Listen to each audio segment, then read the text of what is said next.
And here we are. We're joined by the lovely Max. Hello, Max. Welcome aboard. It's very, very nice to have you. Thank you very much for joining us.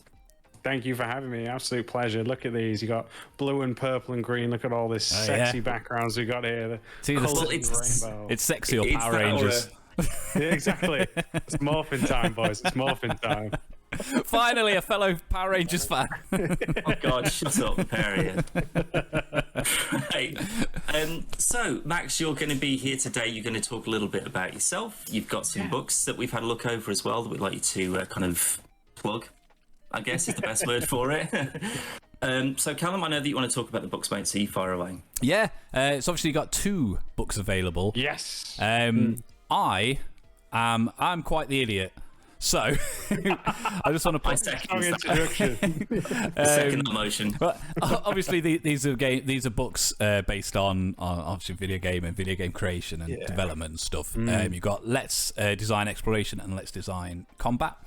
And as an idiot, I understood everything perfectly, and and I know that might not seem like a big deal, but like just a striking endorsement. No. But I mean, like the it just makes me sound more stupid. But the fact that it's got like visual aids to it, and it's very, there's a lot of information, but it's not like everything coming at you all at once. And I really like the kind of like bite-sized bullet point-esque nature to it. I'm not saying that after reading these I can go, right, I'm going to make a game. That's it. Swish, but I did find them very, very interesting, and there was at least 3 or 4 points that, funnily enough, me and Dan actually discussed unrelated to this. One of the things being about, you mentioned about Naughty Dog using the colour yellow to highlight certain parts of the games. And me and Dan had quite a long, lengthy conversation not too long ago about that very thing. And I'm not a big fan of hand-holding, but Naughty Dog they're very crafty little buggers where they kind of trick you. and it's just kind of in your head. And you go, that's the other thing, I can climb that. And they do the same thing in like Tomb Raider and stuff like that. And I think it's a very smart visual aid without going, go on, give us your hand. Let's go. Let's get up here. Giant arrow. Here. I think that's the more advanced you get into level design, the more important it is to kind of communicate with players subconsciously, right? Like you said, for the most part, we as designers don't want to hold hands, and we don't think the player is stupid, right? Like, and you can see that the industry is obviously growing, and it has peaks and troughs now, but it's growing in the direction of that. We obviously have the Soul series now. You can see that a lot more games are kind of throwing you in there. Like tutorials used to be, and there still is those tutorials of look left, look right, because you need to introduce new players, right? But you can see that we're kind of moving away with that. Legend of Zelda Breath of the Wild, right? That just throws you into the mix of it. God of War has some great elements like that as well, and many more that I've probably not even mentioned there. And as I said, I think that's part of the song and dance when you're doing this design. When you do this thing called design, but no, like when you're trying to design, you're trying to think of a way to not be in the face, but try to make it realistic, believable, and as I said, not in your face about it. So yeah, it's a great thing, and this here that we're seeing right now, this could develop and change in X years as well. Who knows as well? Maybe we won't use it as much. Who knows? Depending on the type of levels, how we structure things moving forward. So, yeah, it's brilliant things. It's great to see just how different people work and create as well. So, yeah, I think it's a great tool, as I said, and as I said, communicating subconsciously is kind of the aim of the game in some regards with guidance. I think you can actually chart that out to some degree, because I think that there's a lot of games like Tomb Raider I'm a big supporter of the more subtle kind of, there's just, it's a light down here, and there's a bad guy down there, so that's probably, the sort of area, which is quite old school, but I still think it works. As soon as you find another bad guy, you're on the right track. And when it's just like everything just being color-coded, honestly, depending on how it's done, it can be a bit on the nose. Like, I think that Tomb Raider sometimes, it's always just like, So I'm in this, Venezuelan jungle, and yet 4 different surfaces have all got identical white scratch marks on it, so I know that I can climb up there and stuff, and it's fine. But I prefer the more sort of like you say, like a Breath of the Wild or Assassin's Creed, say, where if you can pretty much reach it, you can climb on it, and that's you can kind of make your own traversal that way, which I always thought was quite nice. But I think is it Ghost of Tsushima? I think it's like the kind of the big pointy arrow of go this way is like the wind and like leave direction and stuff like that. That I think is perfect. I think that is just very well done. Such a clever way of doing it. So it's not a huge blinking light, and it's not a HUD that's taken up half the screen. It's subtle environmental cues that kind of just guide you down the right path without just being blindingly obvious. And I think it's more thematic, and I think you're right. I think that is the way that it's going to go, rather than just it's going to be pure linear. You follow a road and then you end up at point B. But I mean, as a level designer, then what's your goal? I mean, are you trying to help people to reach the objective, or are you just trying to make things as open as possible for people to figure it out for themselves? Yeah, it's a great question, mate. And sadly, there's not like one answer, should we say? Because the fact that you have, so like we were talking about Tomb Raider versus Ghost of Tsushima there, right? Because the fact that Tomb Raider's more kind of hub world design versus Ghost's more open world, and that can really change your approach of design. But not also that, like, what type of mission are we making? Is it a main mission, side mission? All of these will impact how you design. The most important thing that we're trying to design is obviously the player understanding what their objective is and how to complete it, right? That is the most important, in my opinion. There's other things that, again, that is not the be all or end all before someone comes in and it's like, no, it's this. Like, there's lots to consider. But just on a quick, high level, communicate the objective, communicate how to get or complete that, right? Like, we'll throw up challenges, we look for thematic, making it realistic. As I said, those will all come into at some point. But as I said, those are the big challenges for us. And it's trying to, as you say, find out the right way to do it in the game that we're making.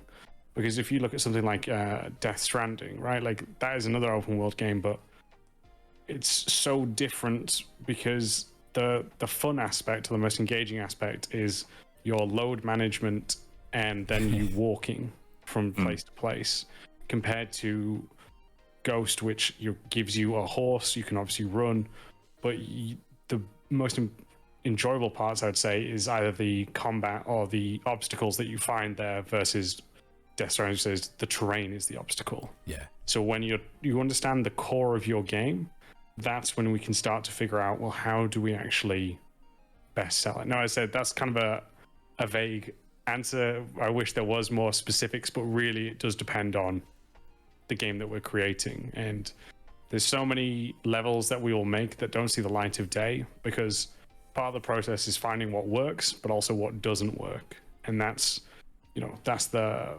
challenge for a while for many of us when we're making games for it. Is this based on, is this like a creative process that, the whole design team will go through? Or is this because of market research, focus testing on, what? Because I imagine that if you were to get the vast majority of, casual gamers, they're interested in their FIFAs and their Call of Duties and their Fortnites and their whatever, it's more sort of instant gratification. They just want to, whatever the thing is, they just want to get that, just do it as quickly as possible. Whereas, if you were to get someone who plays primarily Call of Duty and give them Death Stranding, they're going to get bored after about 10 minutes because they haven't shot anybody yet. So do you kind of just, are you sort of following market trends and how, kind of where the money is, I suppose? Or is it more just sort of like, no, this is the creative vision that we have and we think that people will enjoy that specific vision, so that's what we're going to stick to? So I can say through my career, I've been fortunate enough where market research in terms of chasing the money hasn't influenced any of my design decisions. And it's not to say that stuff doesn't happen, right? We've seen the amount of battle royales of recent increase on that.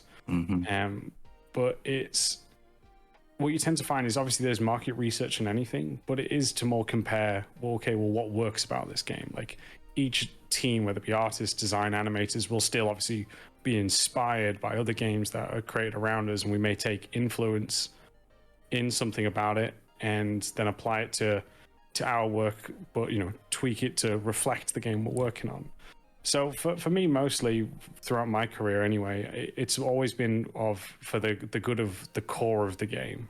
And again, you need to understand what that core is and then trying to facilitate it, right? Like we talk a lot about core pillars, which I think is really important. That should be 3 to 5 points of what makes your game. And you can go look at any game, like let's do Last of Us. So crafting, story, AI, let's see, and the infected is probably where I'd say. Maybe there's a fifth, but let's just say them on the spot. So now I've got these kind of core. I need to make sure I hit like 3 out of 4 of these in any idea that I try, prototype, and pitch to anyone. Because if I only hit one of them, if I'm like, oh yeah, and then I craft a rocket launcher, survival, it should be the fifth one. They'd be like, okay, but like in terms of survival, you only get so many pieces. You can't just make a rocket launcher, right? And then that doesn't help the AI because it's an instant way to wipe out the AI. Yeah. So we can instantly see, oh, okay, this doesn't work here. And then we fix and design till, like I said, it matches or comes under these umbrella of our core design pillars for it. So that's how it's gone. I've been fortunate enough where I haven't had that to me personally. And I don't know what it would be like for that. There may be suggestions, but it's way above my pay grade. But there may be suggestions about oh, this feature we've seen get a lot of great results or engagement. We should try put it in ours. But Battlefront syndrome. Yeah. Just loot boxing and aesthetics. They get all the money in, don't they? Well, as I say, I've not played because the new Battlefront's just come out, right? Is it just not Battlefront? No, Battlefield. Oh, Battlefield. Yeah. Sorry, guys, I get confused with those Battlefront, Battlefield. Yeah. But no, that's it. I've not had anything yet, and all the people that I've been fortunate enough to work with and learn from as well have, said everyone's there to make the best game possible. Obviously, games is a business at the end of the day, so we also need to make sure that we are profitable. Otherwise, I'm out of a job and that. Yeah. But it's always been trying to chase what does that represent? What theme can we get here? How can I communicate? You've got some amazing games, both AAA and indie, communicating emotions through gameplay. So if you haven't seen or tried, I recommend a game called Florence, which is done by Mountain Games. And it's all about a relationship, about this girl called Florence who meets this guy who she dates.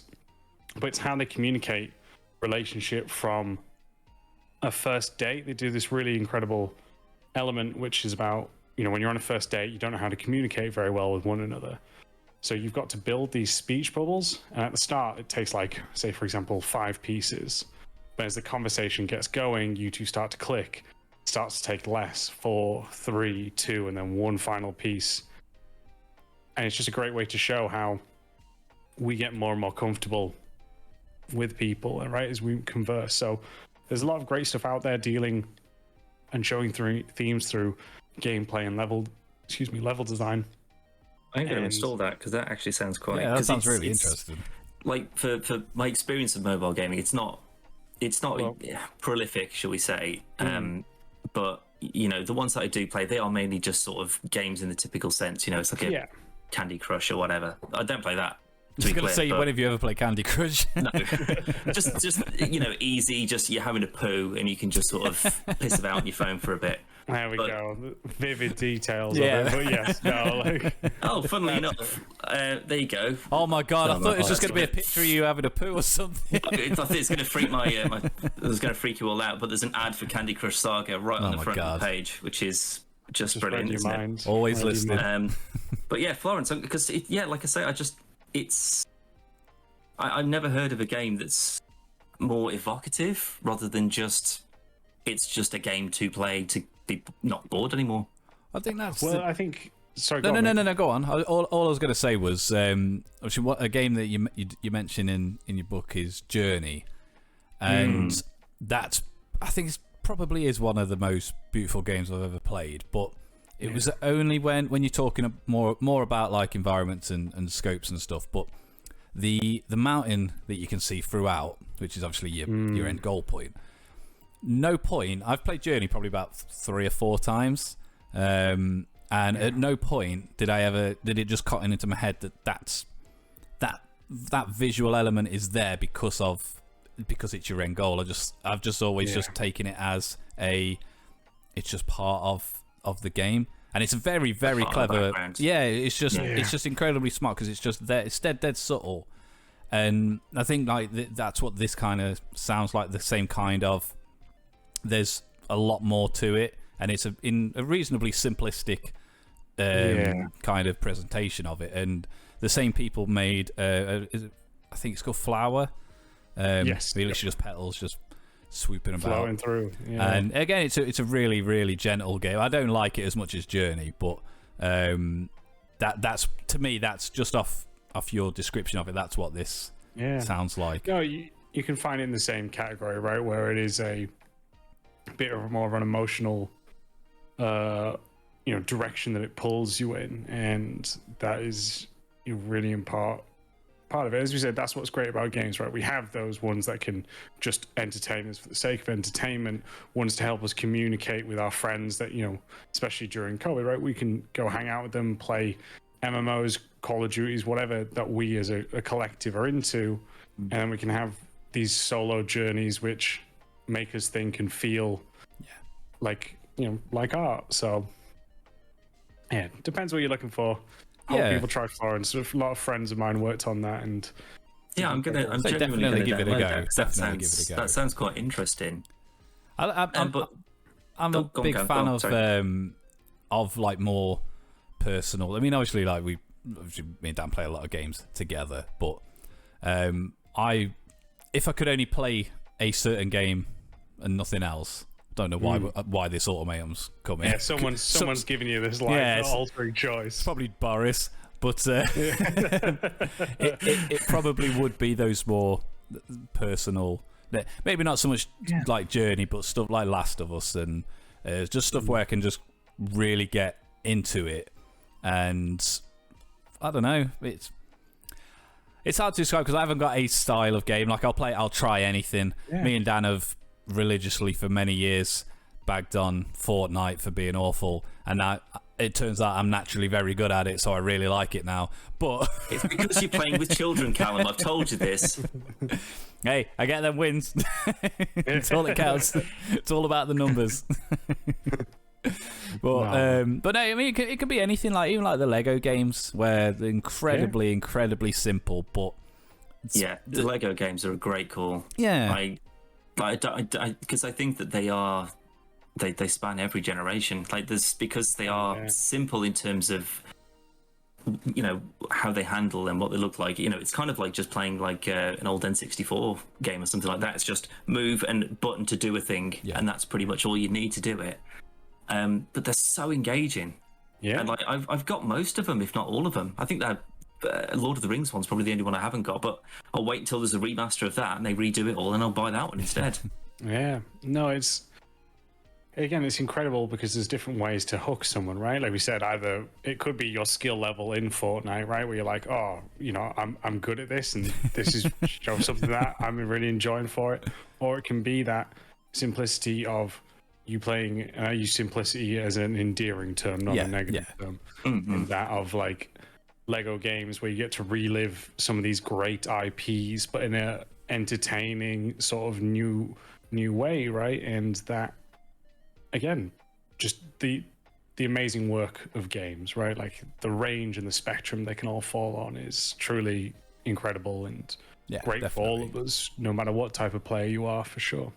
Is that what brought you to the industry? Was it because are you just a big gamer in general and wanted to help with the process, or were you more of just a creative kind of person that you just gravitated towards it naturally? Creative, God, you should see my stick men. Even they're embarrassing. It's all about the money. Yeah, exactly. You can tell this by my lavish green screen and technical difficulties. I'm rolling in money, but no, like it came in kind of twofold for me, honestly. So we're gonna go a little bit heavy here, so I'll try to keep it a little bit lighter. Don't worry, I've got the booze. I'll be all right. Don't worry. So the first one was playing Metal Gear Solid and just watching Oh. my dad and my uncle play, and it was the boss fight with Grey Fox. And nothing's cooler than a robotic ninja. Yeah. For I must have been 6 or something. So, and then just seeing the fact that my dad was pressing something and it was causing a reaction on the screen, it's just like, what? You're fighting right now? And then for me, like I lost my mum when I was 8, and I really went into games as a form of escapism. And I think for me, it was seeing how they made me feel. There's a great one, Final Fantasy VII Crisis Core, which I was a huge fan of. ESP. Excellent. And they had this, I think it's called like DMW or something, which is supposed to be like a mechanic to represent your emotions. And once you met new people, it was basically like a slot machine, but it'd be these people's faces. And every time it would line 3 up, it would trigger a memory with them. And then this would either increase your stats or debuff you depending on it. And I loved that kind of communication. And I think for me, it was a combination of this, wow, like you're part of the story, right? Like films can play whether we press a button or not. But with games, you have to be involved in the most part. And then, as we just talked about, like we've seen games come leaps and bounds to where they once were and emotionally impact us as players, whether that is just joy of winning, Fortnite match or through an emotional journey from Journey, right? And that for me is what inspired me, is that it's a new age of communicating incredible stories and hopefully reaching people in some emotional level and some way to help them think or process what's It's happening. interesting that, because I don't other than kind of like really well written stories and characters that you just kind of get invested in, like you say, like Final Fantasy is a perfect example. I think when I played Final Fantasy VII, when that was actually on the PlayStation when I was a kid, that kind of changed my whole perception of what games were or what they could be. Like this was more than just a button masher or whatever. There was real sort of heart in it.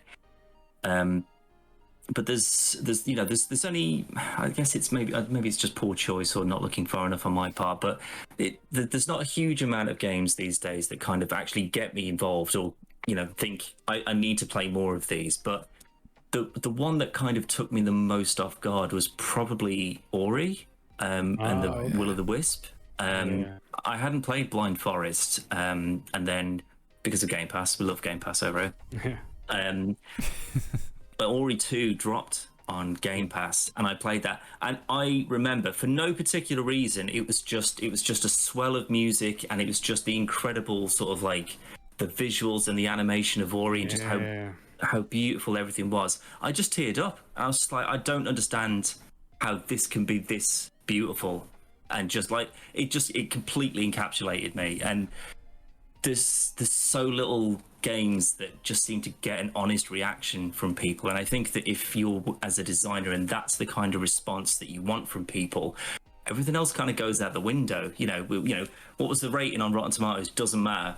What was the Metacritic score? How much was the cost? Blah blah blah. None of that matters as long as you actually start to draw people into that world and get them feeling something, whether that's a good or a hatred towards a certain person, or that's what a makes them thing that special, happens though. in a world. I think if you had that, if you had that feeling for every game, like Ori wouldn't be special. And there's a game that springs to mind, and I've definitely spoken to Dan about it before, and I'm pretty sure I've mentioned it on the podcast. But many years ago, when Knights of the Republic 2 came out. I'd been playing it for a long time, and it was about like 3 or 4 in the morning, and spoilers for a 25-year-old game. When Kreia makes the Ebon Hawk crash and everyone dies, I remember walking over to like the edge of like the cliff face bit where it was, trying to use force powers to bring the ship back, and just like welling up, and then my granddad banging on the door, just like, grow a pair of balls. Oh, yeah, shut up. You're 27. No. That's it. It's finding those games, right? And when you do find it, it makes it more powerful for us. And but again, it's hard, right? Because you mentioned there, right, Dan, how it's hard to find that, and part is adults. There's time. Another sad thing is we become more of a cynicist as we get older, right? Like we have that. It's one of those things where, again, like it's a shame, but like it doesn't mean that it doesn't still happen to us. It doesn't mean that we still can't find those gems that just connect and bring some form of emotion to us all. And that is, that's the most, people design for different reasons, and there is no right or wrong answer. Just make that avidly clear. I just think that because every game is different, not every game wants to do that. Not every game needs to keep you hooked emotionally. But as long as you're getting some reaction from the player and it's the right reaction you're after, I think that is the most amazing thing that we as developers can do, and what we all strive for. I think that's a really good point. I think it harkens to something that I kind of wanted to talk to you about anyway, really. But I don't want to talk for a group of people in any. It doesn't matter who it is, but I always get the impression that maybe it's just social media. It's just the internet just ruining everything for everyone forever. But when people like yourself, people who genuinely care about not only the industry but the people that they're making these products for, they're torn apart because of something that in pretty much every instance has got nothing to do with them, and it's so far above them, and yet they are being penalized or bullied, or they get death threats, which just, I know me and Cal have talked about this before. We don't understand the mentality for someone like that. For most people, it's just smoke, and they just want to cause a bit of a reaction online, which is just ridiculous. But I suppose we need to mention it to some degree. But Max has had also another thing I wanted to ask as well, because this is something we had Todd on a few months ago, Todd Mitchell. I know you've had a chat with him previously on his YouTube channel, but when I was looking over some of Todd's work on YouTube, and I saw that he'd done an interview with you, I sort of piqued my interest, and I had a look at your own website, which is maxpears.com. Pears, yeah, just like fruit, nothing fancy. Across the top right now. But the one thing that I just couldn't quite grasp or sort of get my head around was the projects that you've worked on. So I'll name them, because I had to write this down because I didn't quite believe it. You're a liar. You don't out me now, guys. Play it cool. Be cool. It was Truck License 2 and Pygmy Panic, 2 games for mobile phones. Which I don't think would be unreasonable to say that maybe not a lot of people have ever heard of those. No, God, no. Yeah, but then you went from that to The Division, and then from that to Cyberpunk. That to me is, you work at a supermarket for a couple of years stocking shelves, and then you're in charge of the co-op. You went stock, like shelf stacker, store manager, CEO, in just one giant leap. And is this a fairly typical kind of journey for a developer? I don't know. I guess because everyone's career and entry is so different in their own, and I guess I've never really had time to stop and think about it, to be honest. Because once you arrive there, you're like, oh God, how do I? Because imposter syndrome kicks in massively all the time, and you're like, God, they're gonna find out soon that I'm not all this in a bag of chips, But it's, the funniest one for me is, the first trailer of Cyberpunk that I ever aired, I think it was like 2012 or 2013. I was working on mobile games at the time. Truck License 2 made it into the top 50 app charts, boys and girls. So we made it as far as I was concerned.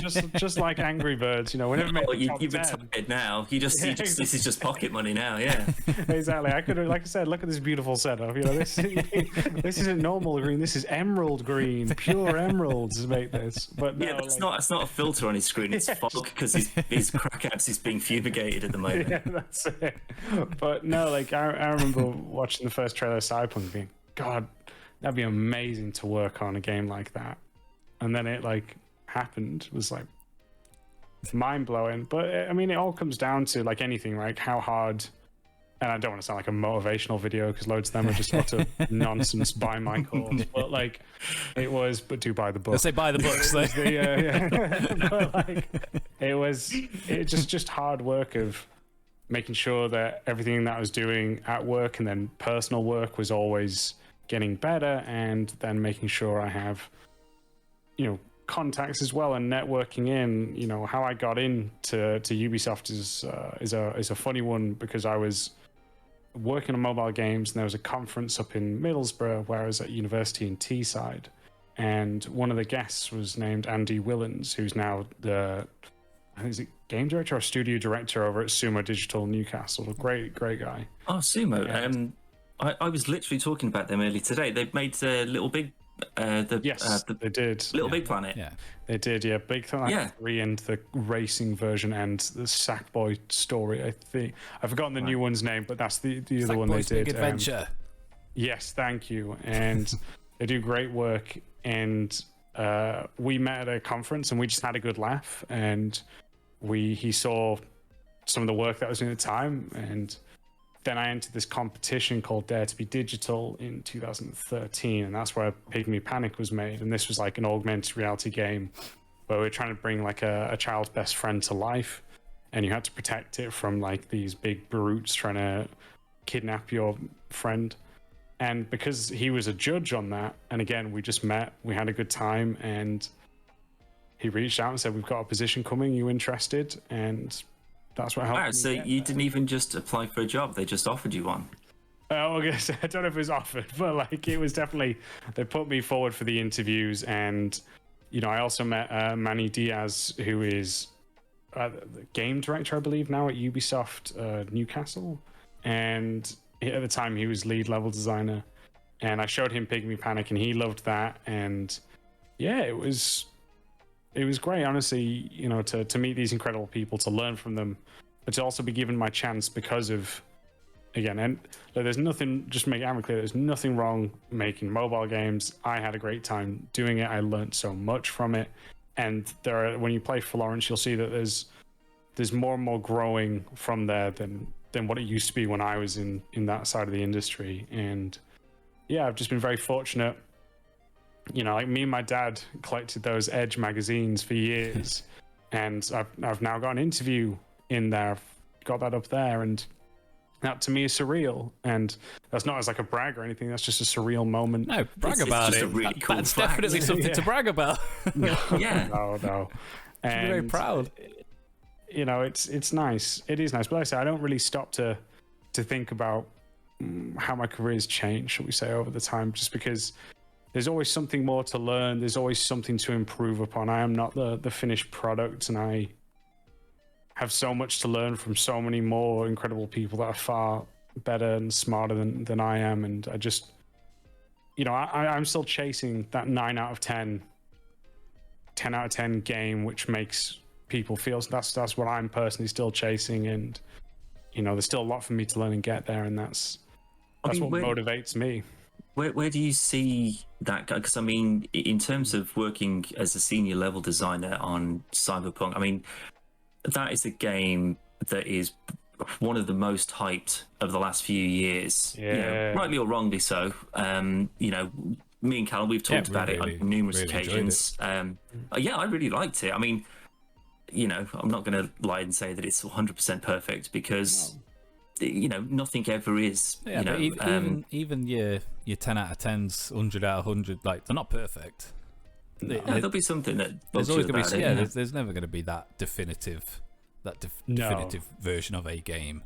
But in terms of just how big of a project that must have been, and how much was kind of riding on it, and how much exposure it had for everybody, like, you know, would everything else seem below that kind of excitement train, or, you know, does that even matter to you? You know, it's a strange one because like I got to experience E3 twice because of that, and like I was there when the Keanu Reeves.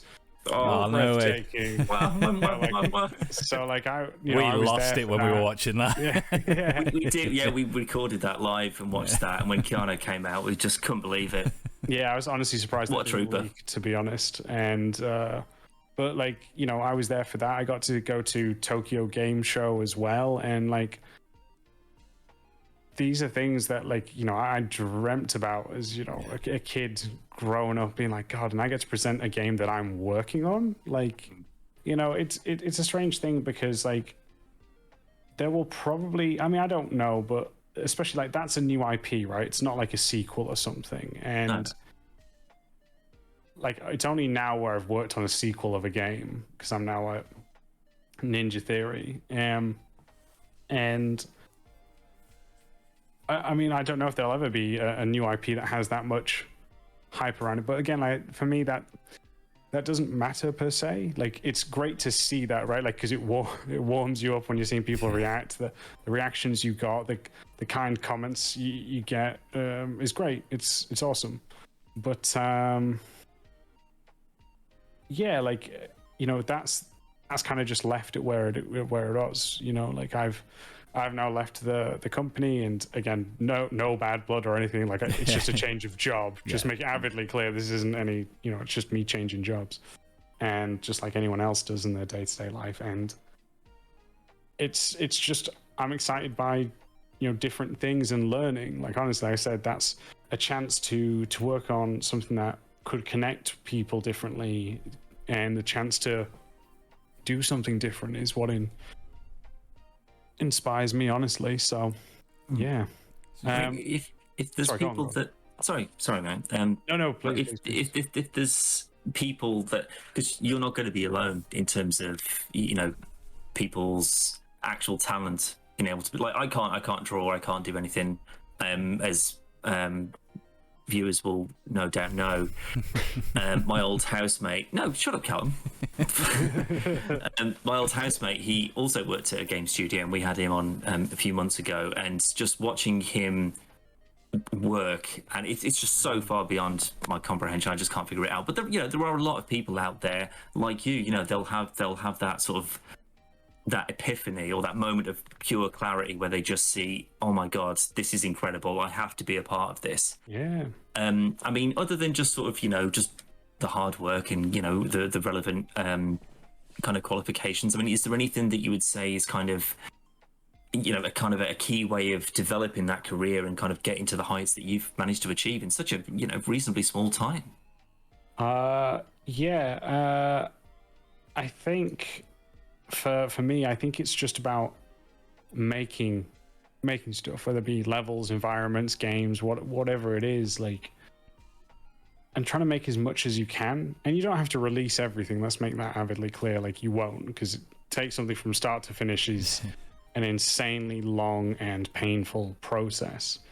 But just constantly creating and, like I said, learning is the most important thing. So having stuff you can show, having ways to build, you know, bringing attention to yourself in a positive manner, not in a negative one, but like will help you. So, you know, like I said, even now into the industry, I'm still making stuff like personal levels, like learning how to use different software. And it would surprise many of you how bad I suck at new said softwares, but that's just part of the process, and there's nothing wrong with that, and it just takes my time. So I suppose it's part of the industry as well, though, with how fast technology moves at the moment. You know, some of the... I'm assuming that you saw, like, I think it was the Unreal 6 demo that they showed. Oh, 5, yeah. 5, sorry, it was, yeah. It's just... my brain can't figure out how anyone would even begin to do that. Like, just having it look... And then in 5 years, games will be out that look like that. Oh, yeah. And think about what games will be pushing from that 5-year point, right? Like it's always something crazy out there. Now, boys, I don't know if you've got any final questions, because it's getting late here and I want to go spend time with the missus. So, you know, absolutely fine. Absolutely fine. You know, but no, do you have any final questions or anything that I can answer before we wrap up? I am fine, but I'll link up your websites and bits and pieces. So if there's anything you want to say, mate. Long top. No, I'm good. You've done more than enough. Thank you for joining us. It has genuinely been a delight. And if you ever want to come back, let us know, and for sure. we can do it again. For sure. Yeah, 100%. Yeah, I'm sure that there's a game that you'll probably want to play at some point. Assuming you find the time with. Yeah, no, I'll find time at some point. Christmas will allow me at one point, so next time we'll do it on your time, so we're the ones that are up late. Unfortunately, I don't have anyone to fall back to. As I've got no excuse. I could just play all night. That's my deal. Yeah, I guess. But Max, thank you, honestly, mate, so much for coming on. I know this has been a long time coming, and it's definitely been worth the wait from us. So thank you very much, and the normal podcast will resume now.